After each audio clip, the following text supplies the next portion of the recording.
নমস্কার। যুক্ত ব্যঞ্জন আর যুগ্ম ব্যঞ্জনের মধ্যে যে পার্থক্য, সেই পার্থক্যটা কিন্তু জানা অবশ্যই দরকার। যুক্ত ব্যঞ্জন হলো দুটো ব্যঞ্জন ধ্বনি। প্রথমেই বলে রাখি, যুক্ত শব্দের অর্থই হচ্ছে সংযুক্তিকরণ, মিলিত বা একত্রিতকে বলা হয় যুক্ত।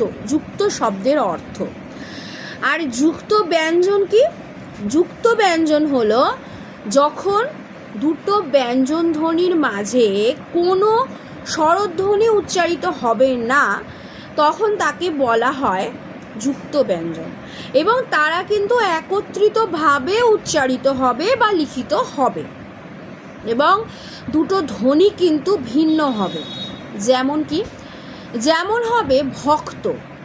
ভক্ত হলো